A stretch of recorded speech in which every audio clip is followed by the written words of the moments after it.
আমি তানিশার কথা শুনে হাসি মুখে বললাম, কথা যখন দিয়েছি তখন আমি আমার কথা অবশ্যই রাখবো। কাকিমা বললেন, এই তানিশা কিসব বলছিস? ও আমাদের ছেড়ে কোথায় যাবে? আমরা ছাড়া কে আছে ওর? তানিশা বলল, মা তুমি ওর হয়ে এখনো সাফাই দিচ্ছ? বুঝতে পারছো না কেন ওকে আমাদের বাড়ি ছাড়তে বলছি? কাকিমা বলল, কেন? তানিশা বলল, কারণ আজকাল ওকে দেখে আমার কেমন জানি ভয় হয়, যদি আমার দিকেই কুনজরে তাকায় তখন। তাছাড়া ও তো আর আমাদের রক্তের কেউ না, আর সবচেয়ে বড় কথা হচ্ছে ও তো একটা চরিত্রহীন ব্যক্তিরা পশুর সমান হয়, তারা কাউকে ছেড়ে কথা বলে না। আমিও তো মাঝে মধ্যে বাসায় একাই থাকি, সেটার সুযোগ যদি ও নিয়ে ফেলে তখন আমার কি হবে? তানিশা কথা শেষ করতেই কাকিমা ঠাস করে তানিশার গালে একটা থাপ্পড় মেরে বলতে লাগলো, ছি তানিশা কিসব বলছিস? ও তোর ভাই হয়, যদিও তোরা সমবয়সী, তারপরেও ও তোকে ছোট বোনের মতো স্নেহ করে, আর তুই কিনা এসব উল্টাপাল্টা কথা বলছিস। তানিশা বলল, হ্যাঁ আমি ঠিকই বলছি, ও যদি আমাদের বাসায় থাকে তাহলে আমি নানুর বাসায় চলে যাব, এটাই ফাইনাল কথা। তানিশার কথা শুনে বুকের বাঁ পাশে কেউ যেন ধারালো ছুরি দিয়ে অবিরাম আঘাত করেই চলেছে এমন অনুভব হতে লাগলো। সমবয়সী হওয়ার পরও যাকে ছোট বোনের মতো দেখে আসলাম, আজ সে আমাকে এসব নোংরা কথা বলছে। নিজেকে আর সামলাতে পারলাম না, কান্না করেই তানিশার উদ্দেশ্যে বললাম, ছোট থেকেই জেনে আসছি তোর বাবা মা আমার আপন কাকা কাকিমা, সেই সঙ্গে তোকেও আমার নিজের বোন ভেবেছিলাম। একটা দুর্ঘটনার কারণে নিজের আসল পরিচয়টা বুঝতে পারলাম, কিন্তু তুই আজ যে কথাগুলো বললি, একথা বলার আগে যদি এক গ্লাস পানির সঙ্গে বিষ মিশিয়ে এনে বলতি তাহলে আমি নিঃসন্দেহে সেটা খেয়ে ফেলতাম, সেটাতে আমার বিন্দু মাত্র কষ্ট হতো না। কিন্তু আজ যেটা বললি সেটা আমি কোনোদিন ভুলবো না। আর হ্যাঁ, যদি কোনো কালে কোনো জায়গায় দেখা হয় তবে আমার সঙ্গে কথা বলতে আসিস না, 2টা দিন সময় দে, কলেজ থেকে টিসি নিয়ে একেবারে চলে যাব। এই বলে খাবার খাওয়া বাদ দিয়ে রুমে চলে আসলাম, আর ভাবতে লাগলাম, না এভাবে আর থাকা আমার পক্ষে সম্ভব না। তাছাড়া তানিশার বাবা মা আমাকে যতটুকু আদর যত্নে বড় করেছে এতেই অনেক, তাদের ঋণ আমি কোনোদিন শোধ করতে পারবো না। আমি বরং অন্য কোথাও চলে যাব, এই শহর ছেড়ে অন্য কোনো শহরে চলে যাব। তার আগে স্যারের কাছে রিকোয়েস্ট করে যেভাবেই হোক টিসিটা আমাকে নিতেই হবে। পরের দিন কলেজে গিয়ে লক্ষ্য করলাম 2টা বাস কলেজের মাঠে, কিছুই বুঝতে পারলাম না। তারপর ক্লাসে বসতেই লক্ষ্য করলাম তানিশা আর রিদিতা অনেক হাসাহাসি করছে, কিন্তু আমাকে দেখেই তারা চুপ হয়ে গেল। একটু পরেই ক্লাসে স্যার এসে বলতে লাগলো, তোমাদের জন্য কিন্তু একটা সারপ্রাইজ আছে। সকল ছাত্রছাত্রী একসঙ্গে বলে উঠল, কি সারপ্রাইজ স্যার? স্যার বললেন, সারপ্রাইজ হচ্ছে কাল তোমরা কলেজ থেকে শিক্ষা সফরে যাচ্ছ, তাও আবার একদম ফ্রিতে। এবার প্রিন্সিপাল স্যারের মেয়ের জন্মদিন উপলক্ষে শিক্ষা সফরে যাওয়া সকল ছাত্রছাত্রীদের জন্য একদম ফ্রি। স্যারের কথা শুনতে সবাই খুশি হলেও আমি খুশি হতে পারিনি। আগের মুডে থাকলে হয়তো এতক্ষণে হইচই করে ক্লাস কাঁপিয়ে ফেলতাম, কিন্তু এখন কেন জানি সেই আনন্দটা মন থেকে আসছে না। সেদিন আর ক্লাস হলো না, অল্প কিছুক্ষণের মধ্যেই ছুটি হয়ে গেল। তারপর প্রিন্সিপাল স্যারের কাছে টিসির কথা বলতেই তিনি অনেকটা রেগে যান। এরপরে প্রিন্সিপাল স্যারকে একটু বুঝিয়ে বললাম, তারপর স্যারও রাজি হয়ে গেল এবং বলল, কাল সকালে টিসি নিয়ে যেও। স্যারের সঙ্গে কথা বলা শেষ করে তারপর বাড়িতে চলে আসলাম। এখন তানিশার সঙ্গে কথা তো দূরের কথা, তার ছায়া পর্যন্ত দেখি না। রাতে ঘুমানোর আগে আমার ব্যবহৃত যা আছে সব আগুন দিয়ে পুড়িয়ে ফেললাম। তারপর বাস স্টেশনে গিয়ে সকাল 11টার টিকিট কেটে আসলাম। গেইটে আসতেই কাকিমা আমাকে দেখে বলে উঠল, কিরে বাপ, এত রাতে কই গেছিলি? আমি বললাম, লিজানের সঙ্গে বিয়ের দাওয়াত খেতে গেছিলাম, এর জন্য একটু লেট হয়ে গেল। কাকিমা আমার পকেটে কিছু টাকা গুঁজে দিয়ে বলল, এই 2000 টাকা রাখ, কাল আবার তোদের কলেজ থেকে নাকি শিক্ষা সফরে যেতে হবে। তানিশাও টাকা নিয়েছে, এখন তোরটা নে। কাকিমার কাণ্ড দেখে চোখের কোণে পানি জমে গেল। আমার বিশ্বাস করতেই কষ্ট হচ্ছে যে এরা কেউ আমার রক্তের না। নিজেকে আর সামলাতে না পেরে বলেই ফেললাম, তোমরা আমার সত্যিকারের বাবা মা কেন হলে না বলো তো? কাকিমা বললেন, পাগল ছেলে, তুই আমার পেটের সন্তান না হলে কি হবে? তানিশাকে যেভাবে আদর যত্নে মানুষ করেছি তোকেও সেভাবে মানুষ করেছি। শুধু কি সন্তান জন্ম দিলেই মা হওয়া যায়? এমনি কি হওয়া যায় না? আমি বললাম, হ্যাঁ তাই তো, তুমি আমার কাকিমা না, শুধু মা। হ্যাঁ এবার ঠিক আছে, যা ফ্রেশ হয়ে খাবার খেয়ে ঘুমিয়ে পড়। কাকিমা এই বলে চলে গেল। কাল সকালে স্যারের কাছ থেকে টিসি নিয়ে এসব মায়া ত্যাগ করে এই শহর ছেড়ে চলে যেতে হবে। ভাবতেই কেমন জানি বুকের বাঁ পাশে দুমড়ে মুচড়ে যাচ্ছে। রাতে ঘুমানোর আগে লক্ষ্য করলাম আমার কয়েকটা ছবি দেয়ালে লাগানো আছে। যখন আমি এখানে থাকবো না তখন আমার ছবি কেন এই দেয়ালে আটকে থাকবে? ছবিগুলো দেয়াল থেকে সরিয়ে আগুন দিয়ে সেটাও পুড়িয়ে ফেললাম। এভাবে সব মেমোরিজগুলোকে শেষ করে ফেললাম। এখন কেউ রুমে আসলে বুঝতেই পারবে না কেউ এখানে ছিল কিনা, তারা সেটা ধরতেই পারবে না। রাতটা নির্ঘুমে কেটে গেল। সকালে উঠে ছাদে গিয়ে কিছুক্ষণ ভাবলাম কোথায় যাব, কার কাছে যাব, তেমন তো যাওয়ার কোনো মাধ্যমই পাচ্ছি না। আত্মীয় স্বজন বলতেও কেউ নেই, তাহলে যাবোটা কোথায়? ভাবতেই রাকিবের কথা মনে পড়ে গেল। সে হয়তো আমাকে কোনো একটা উপায় বের করে দিতে পারবে। এসব ভাবতেই দেখলাম তানিশা হাতে ব্রাশ নিয়ে আমার সামনে মাথা নিচু করে দাঁড়িয়ে আছে। হয়তো কিছু বলতে চাচ্ছে, কিন্তু কোনো এক সংকোচ বোধের জন্য কিছু বলতে পারছে না। এখন তানিশার সামনে দাঁড়িয়ে থাকতেও আমার লজ্জা করছে। যাকে আপন বোন ভাবতাম, সে আমাকে চরিত্রহীন বলে অপবাদ দিল। তার সামনে কিভাবে থাকা যায়? বেঁচে থাকলে তো ওর সঙ্গে কথাই বলবো না। ওর বলা কথাটা আমার মরণের আগ পর্যন্ত মনে রাখবো। এসব ভেবে কোনো কথা না বলে তানিশাকে ছাদে একা থাকতে দিয়ে চলে আসলাম। ফ্রেশ হয়ে খাবার খেয়ে স্কুল কলেজ লাইফের কাগজপত্র সব ফাইলে ভরে নিলাম। তারপর ব্যাগে 2টা শার্ট 2টা গেঞ্জি ভরে নিলাম। এখন কলেজে গিয়ে প্রিন্সিপাল স্যারের কাছ থেকে টিসিটা নিয়ে এই শহরের সব মায়া ছেড়ে যাব। তারপর রুম থেকে বের হতেই কাকিমা আমাকে দেখেই বলে উঠল, কিরে বাপ, কলেজে এখনো যাসনি? আমি বললাম, হ্যাঁ কাকিমা, যাচ্ছি। কাকিমা একটু সন্দেহ করে বলে উঠল, তাহলে ব্যাগ নিয়েছিস কেন? তানিশা তো ব্যাগ ছাড়াই কলেজে চলে গেল।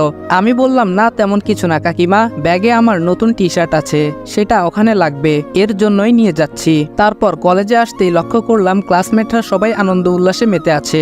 লিজান আমাকে দেখেই বলে উঠল, কিরে বন্ধু, কই থাকিস? কাল রাত থেকে তোকে ফোন দিয়ে যাচ্ছি, আর তুই ফোন ধরছিলি না কেন? আমি বললাম, মুড ভালো নেই। আচ্ছা বাদ দে এসব কথা, তোরা তাহলে যা, আমার একটু প্রিন্সিপাল স্যারের সঙ্গে দেখা করতে হবে। লিজান বলল, কি বলছিস এসব? আমরা যাব মানে? তুই যাবি না আমাদের সঙ্গে? আমি বললাম, না রে, মন ভালো নেই, তোরাই যা। তারপর প্রিন্সিপাল স্যারের কাছ থেকে টিসি নিয়ে বাইরে বের হতে হৃদিতার সঙ্গে দেখা হয়ে গেল। হৃদিতা আমার দিকে আর চোখে কিছুক্ষণ দেখলো, ভাবছে আমিও তাদের সঙ্গে যাব কিনা। তার দিকে লক্ষ্য না করে কলেজ গেটে পা রাখতেই তানিশা পেছন দিক থেকে আমাকে উদ্দেশ্য করে বলে উঠল, এই দাঁড়া তো। আমি বললাম, হুম বল। তানিশা বলল, তুই কি আমাদের সঙ্গে যাচ্ছিস? আমি বললাম, আমি গেলে কি সমস্যা? তানিশা বলল, না মানে লিজান যে বলল তুই নাকি শিক্ষা সফরে আমাদের সঙ্গে যাচ্ছিস না। আমি বললাম, হুম সেটাই, আমি যাচ্ছি না, তোরা ভালোভাবে যাস। এই বলে চলে আসতে যাব, এর মধ্যে তানিশা বলে উঠল, তাহলে তোর কাছে ব্যাগ কেন? আমি বললাম, না এমনি, ভালো থাকিস, আর কাকিমার দিকে খেয়াল রাখিস। এই বলে সেদিনই চলে আসলাম ঢাকা। অপরদিকে কলেজ থেকে তানিশা হৃদিতা তারা শিক্ষা সফরে সবাই আনন্দ উল্লাসে মেতে আছে। এর মধ্যে হৃদিতা কেন জানি একজনকে মনে মনে খুঁজতে লাগলো, যদিও তাকে ঘৃণা করে, তারপরও একজনের শূন্যতায় তার খারাপ লাগছে। হৃদিতা নিজেকে সামলাতে না পেরে তানিশাকে বলে উঠল, তানিশা, তোর ভাই আসেনি? হৃদিতার কথা শুনে তানিশা অনেকটাই অবাক হয়ে বলল, এত কিছু হবার পরও ওর নাম নিচ্ছিস? যে তোকে এত বাজে প্রস্তাব দিল তার কথা কেমনে বলতে পারিস? হ্যাঁ। হৃদিতা বলল, দেখ, ও যা করেছে তার শাস্তি তো সে পেয়েছেই, কিন্তু তারপরও কেন জানিস সেই বিষয়টা নিয়ে আমার কাছে একটু খারাপ লাগা কাজ করছে। তাছাড়া তুই তো জানিস আমিও ওকে ভালোবাসতাম, কিন্তু প্রকাশ করতে পারিনি। কিন্তু যখন প্রকাশ করতে যাব, এর মধ্যে তোর ভাইয়ের তো একটা বাজে প্রস্তাবে আমার মনটা নিমিষেই ভেঙে ফেললো। তানিশা বলল, ও আমার ভাই হলে কি হবে, আমিও ওকে অনেক কথা শুনিয়েছি। এই বলে তানিশা বাড়িতে যা যা ঘটেছে সেটা হৃদিতার সঙ্গে নিমিষেই শেয়ার করে ফেললো। হৃদিতা ঘটনা শোনার পর বলে উঠল, এই তুই কি করেছিস? মানুষ মানেই তো ভুল, আর ও যা করেছে তার প্রাপ্য শাস্তিও দিয়েছি। যাই হোক, বোন হিসেবে তোর এসব কথা বলা একদমই ঠিক হয়নি, সরি বলে নিস। হৃদিতার কথা শুনে তানিশাও বুঝতে পারলো সেদিন তার এসব কথা বলা ঠিক হয়নি। হাজার হোক ভাই তো, যদিও রক্তের সম্পর্ক নেই, তারপরেও রক্তের সম্পর্কের চেয়েও তো কম না। তানিশাও মনে মনে ঠিক করলো বাড়িতে গিয়ে সরি বলে সব সমাধান করে নিবে। গজনী অবকাশে গিয়ে বাস থামলো, বাস থেকে সবাই নামলো। হৃদিতার কেন জানি মন থেকে আনন্দের অনুভূতিটা আসছে না। যতই হোক, একটা মেয়ের পিছনে যদি কোনো ছেলে 2 বছর শুধু প্রেম নিবেদন করেই যায়, সে মেয়ে যতই পাথর হোক না কেন, সেই ছেলেটার প্রতি কিছুটা হলেও আবেগ কাজ করবে। সেদিক থেকে হৃদিতাও ব্যতিক্রম নয়। তানিশা বলল, এই হৃদিতা, কি ভাবছিস? হৃদিতা অন্যমনস্ক হয়েই বলে উঠল, না কিছু না। তানিশা বলল, তাহলে বাসে একা বসে আছিস কেন? বাস থেকে নামতেই সামনে দুর্জয় লাল গোলাপ ফুল নিয়ে দাঁড়িয়ে আছে। হৃদিতা সেদিকে না তাকিয়ে দুর্জয়কে পাশ কাটিয়ে চলে আসতে যাবে, এমন সময় দুর্জয় বলে উঠল, হৃদিতা দাঁড়াও। হৃদিতা বলল, কেন? দুর্জয় বলল, না মানে এই ফুলগুলো তোমার জন্য নিয়ে আসছিলাম, তাই ফুলগুলো এখন তোমাকে দিতে আসছি। হৃদিতা কিছুটা রেগে বলল, সরি, আমি কারো ফুল নিতে পারবো না। তানিশা বলল, এই হৃদিতা চল তো, এসব ফালতু কথা না শোনাই ভালো। দুর্জয় বলল, নিজের ভাইয়ের বেলা তো খুব সুপারিশ করতে পারো, এখন আমার হয়ে হৃদিতাকে একটু বোঝাও না, এসব ফালতু কথা না শোনাই ভালো। এই বলে যে হৃদিতাকে নিয়ে তানিশা চলে আসতে যাবে, এর মধ্যে দুর্জয় হৃদিতার হাত চেপে ধরে বলে উঠল, আজ হৃদিতাকে এই ফুলগুলো নিতেই হবে, নয়তো তার ফল ভালো হবে না। হৃদিতা বলল, দুর্জয় কি করছো? আমার হাত ছেড়ে দাও, নয়তো লোকজন ডাকতে বাধ্য হব। তানিশা বলল, দুর্জয় প্লিজ, হৃদিতার হাত ছেড়ে দাও। দুর্জয় ডেবিল মার্কা হাসি দিয়ে বলল, অনেক অবহেলা সহ্য করেছি, আর না, আজ হৃদিতাকে বলতে হবে আমাকে ভালোবাসে কিনা, যে কারণে রনিকে তোমার জীবন থেকে দূর করেছি। এখন তো তোমার মনে রনির জন্য কোনো অনুভূতি শিহরণ জেগে নেই। হুট করে দুর্জয় এসব কথা বলবে সেটা হৃদিতা কখনো কল্পনাও করতে পারেনি। হৃদিতার সঙ্গে তানিশাও অবাক হয়ে বলল, তার মানে এসব তোর সাজানো নাটক ছিল? দুর্জয় বলল, হ্যাঁ নাটক ছিল। তোমার ভাই একটু বেশি বাড়ছিল, বারণ করেছিলাম কিন্তু সে আমার কথা শোনেনি। এর জন্য মিথ্যা একটা চিঠি লিখতে হলো, তারপর সেটা রনির নামে হৃদিতার কাছে পৌঁছে দেই। হৃদিতাও রনিকে বলবো যে আমার লাইন পরিষ্কার হয়ে যায়, কিন্তু আজ তো দেখছি রনিকে সরিয়ে দিয়ে কোনো লাভই হলো না। মাঝখান থেকে বেচারা রনি শুধু একটা মিথ্যা অপবাদ মাথা পেতে নিল। কথাটা শোনা মাত্রই হৃদিতা দুর্জয়ের গালে ঠাস করে থাপ্পড় মেরে বলতে লাগলো, ছি, তোর জন্য একটা নির্দোষ মানুষকে শুধু শুধু শাস্তি পেতে হলো। আমি তোকে কোনোদিনও ভালোবাসবো না, ঘৃণা করি তোকে। আমাকে যখন ভালোই বাসবি না তাহলে তোকে সেই ব্যবস্থা করছি দাঁড়া। দুর্জয় এই বলে যখন হৃদিতার দিকে কুমন্ত্রণা নিয়ে এগিয়ে যেতে লাগলো, ঠিক তখনই তানিশা বলে উঠল, দুর্জয় ভালোই ভালোই হৃদিতাকে ছেড়ে দে, নয়তো কিন্তু এই পাথর দিয়ে তোর মাথা ফাটিয়ে ফেলবো। দুর্জয় বলল, কি তুই আমার মাথা ফাটাবি? দাঁড়া, আগে তোকেই দেখে নিচ্ছি। এই বলে হৃদিতাকে ছেড়ে দিয়ে তানিশার দিকে গুটি গুটি পায়ে এগিয়ে যেতেই তানিশা অনেকটা ভয় পেয়ে বলে উঠল, আমার দিকে আরেক পায়ে গুলে এই পাথরটা তোর মাথায় পড়বে কিন্তু। তানিশা ভয়ে প্রায় কান্না করার অবস্থা। দুর্জয় তানিশার কোনো কথায় কর্ণপাত না করে তানিশার দিকে যেতেই দুর্জয়ের চোখে সজোরে পাথরটি আঘাত করে। সাথে সাথেই দুর্জয় চোখ ধরে মাটিতে বসে পড়ে।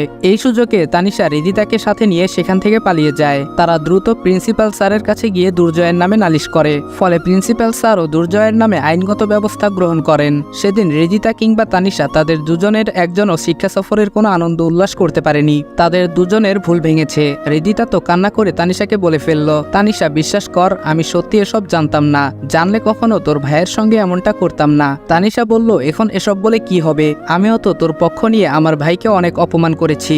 বোন হয়ে যে কথাগুলো ভাইকে বলা যায় না সেগুলোও বলেছি। হৃদিতা বলল, তানিশা তুই কি পারবি না তোর ভাইকে একটু বোঝাতে? তানিশা বলল, কি বোঝাবো বল? ওই দিন যে কথাগুলো বলেছি এরপর থেকে আমার সঙ্গে কথাই বলে না। আগে তো ওর জ্বালায় বাড়িতে শান্তি মতো বসতেই পারতাম না, কোনো না কোনো বিষয় নিয়ে দুষ্টু মিষ্টি ঝগড়া লেগে যেত। কিন্তু ওই দিন এসব বলার পর আমার সঙ্গে কথা বলবে তো দূরের বিষয়, আমি যেখানে থাকি তার আশেপাশেই থাকে না। এখন তো আমারই খারাপ লাগছে, কোন মুখ নিয়ে তাকে সরি বলে সবকিছুর সমাধান করে নিব। হৃদিতা বলল, আচ্ছা আমার সঙ্গে কি তোর ভাইকে বাড়িতে গিয়ে একটু দেখা করিয়ে দিতে পারবি? তানিশা বলল, আমার মনে হয় না তোর সঙ্গে দেখা করবে, তাছাড়া আমি তো ওকে ছোট থেকেই চিনি। ও যদি একবার কাউকে মন থেকে বের করে দেয় তাকে আর কখনো আপন করে না। তানিশার হাত জড়িয়ে ধরে হৃদিতা কান্না করতে করতে বলে উঠল, যেভাবেই হোক তুই একটু তোর ভাইকে ম্যানেজ কর, নয়তো অনুতপ্তের আগুনে জ্বলে পুড়ে শেষ হয়ে যাব। হৃদিতার এমন অবস্থা দেখে তানিশা বলে উঠল, থাক আর কান্না করতে হবে না, আমি তোকে আমার ভাইয়ের বউ বানিয়ে নিয়ে যাব। কি যাবি না আমার ভাইয়ের বউ হয়ে? হৃদিতা লজ্জায় লাল হয়ে বলল, দূর, কি বলিস? তানিশা হেসে বলল, আমার বান্ধবী তো দেখছি লজ্জায় লাল হয়ে গেছে, তাহলে তো তোদের সেটিংটা তাড়াতাড়ি করতে হয়। তানিশা হৃদিতাকে এসব বললেও কেন জানি তারও অনেক খারাপ লাগা কাজ করছে। মিথ্যা একটা চিঠির জন্য আপন ভাইকে এসব চরিত্রহীন বলে গালি দিয়েছে সে। এসব ভাবতে তানিশার নিজেকে ছোট মনে হচ্ছে।